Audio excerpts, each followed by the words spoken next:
Today we will be reading our last and final chapter of Judy Moody and Stink in the Mad, Mad, Mad, Mad Treasure Hunt.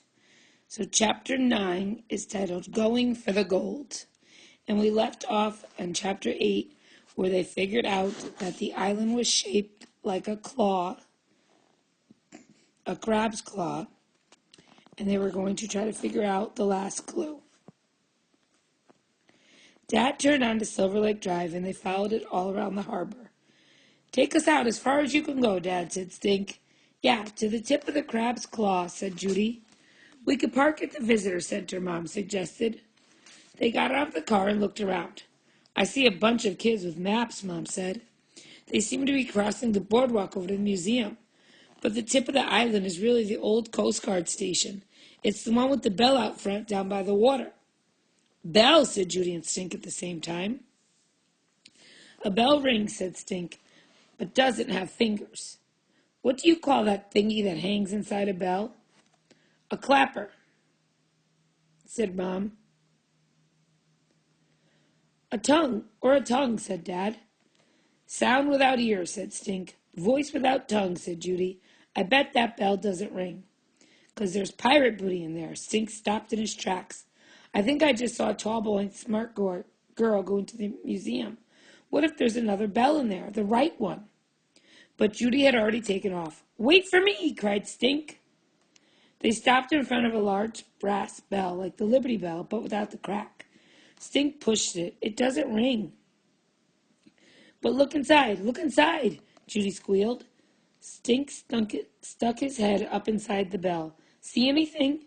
"Dark," said Stink. "Flashlight." Judy dug into Stink's backpack and pulled out the flashlight. She stuck her head inside the bell and shone the flashlight all around. Suddenly the beam of light hit something shiny, a shimmer, a sparkle. Silver! A shiny silver coin was duct taped to the inside of the bell.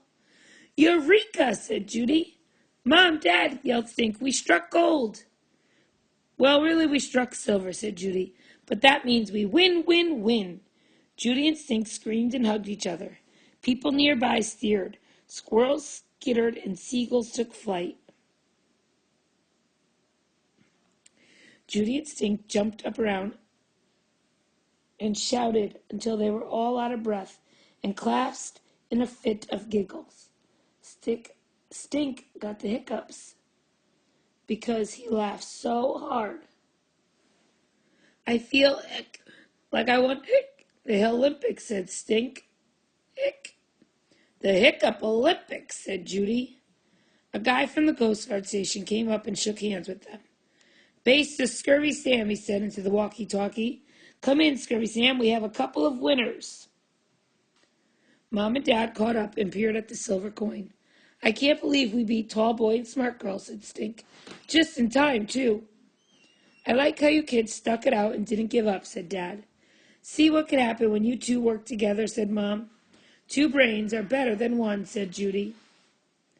"Especially when it's Scurvy Stink and Mad Molly O'Maggot brains," Stink said, tapping his head. Scurvy Stink and Mad Molly reported to Pirate headquarters just before 12 noon. A small crowd of people had gathered waiting. Stink and Judy ran up to the Scurvy Sam. Stink opened his pouch and counted out all 16 pieces of 8.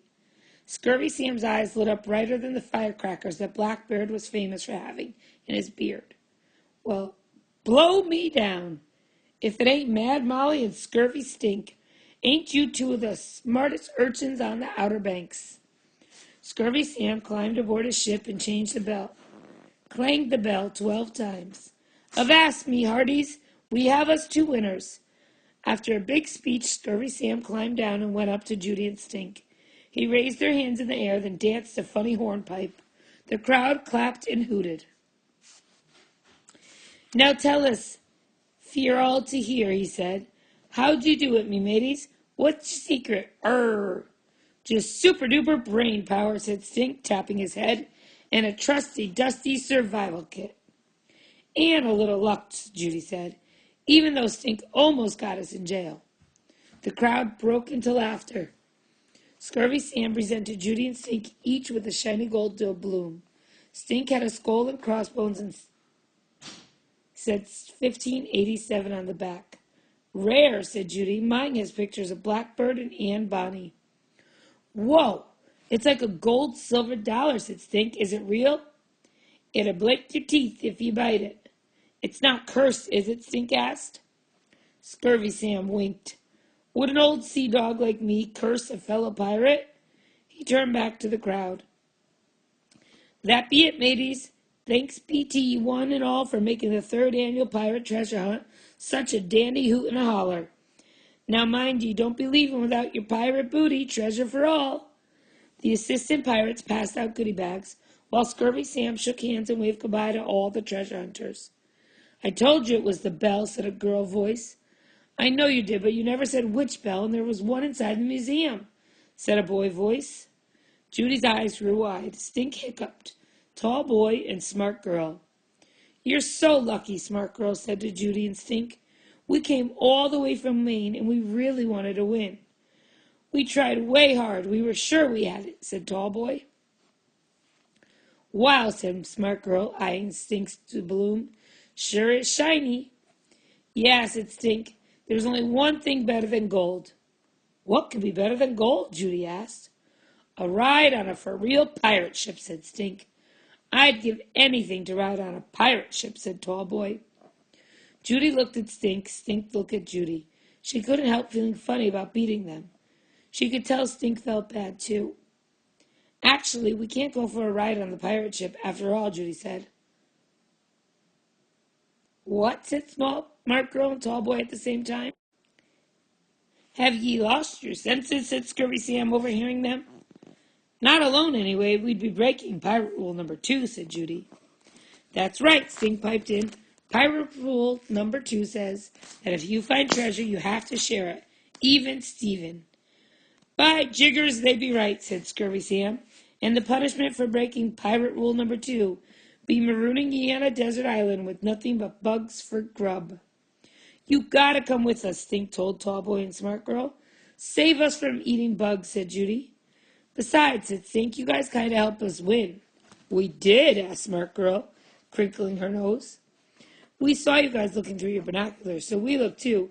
That's how we found the sign of the pirate. But we found it 'cause of you, said Tall Boy.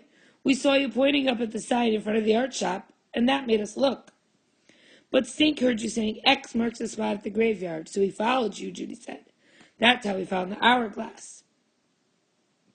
Smart Girl looked at Scurvy Sam. Can we? I'd be mighty honored to have 2 more pirates aboard, me beauty. You mean it? Asked Smart Girl. I swear it in the name of Davy Jones. Okay, you could come, said Stink, but only on one condition. What's that? Asked Tall Boy. You have to clean the poop deck, said Stink. Arrgh, moaned Tall Boy and Smart Girl. Kidding, Stink said, and everybody cracked up. Stink laughed the loudest, a laugh that could be heard on the wind across the 7 seas and back again, a laugh that was sure to haunt Pirate Island for years to come. Pirate rules. 1. Every crew member must have an equal vote and an equal share of food and drink on ship. 2. All crew members have an equal share in treasure. 3. There is to be no playing cards or dice for money. 4. Lights and candles shall be out by 8 o'clock each night or else. 5. Every crew member must have a pistol and a cutlass ready for us at all times. 6. No girl or woman shall be allowed on board ship. Break this rule and die. 7. Deserting ship in battle shall result in death or marooning. 8. There is no fighting allowed on board ship. All quarrels must be settled on shore. 9. There is to be no talk of jumping ship until everyone has shared at least 1,000 pounds. 10. The ship's musicians shall rest on Sundays. And that is the end of our story. So here are some characters that were in the story. We had Judy, of course, Stink, Mom, Dad, Scurvy Sam,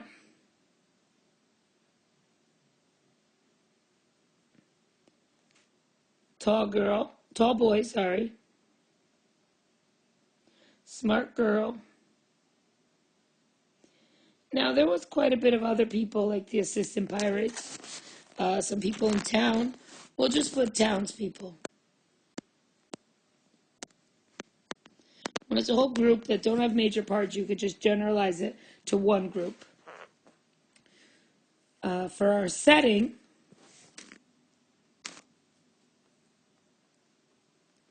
we had the ferry,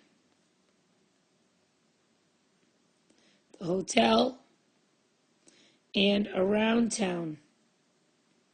They were all over the town. It's hard to name just one place. So again, we could just make a generalization and say around town. Okay, so the problem was Judy and Stink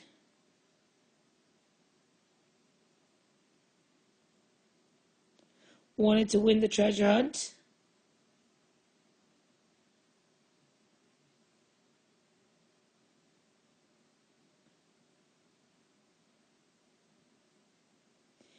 And the solution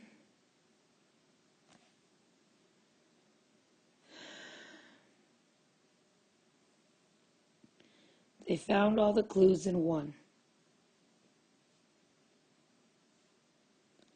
And they worked together doing this.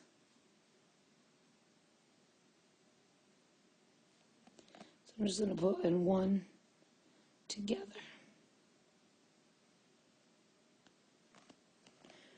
So Judy and Stink wanted to win the treasure hunt, and the solution was they found all the clues and won together. You will use this to answer your questions. Tomorrow you will take a quiz, and then we'll just be doing some short stories until break is over. Good luck.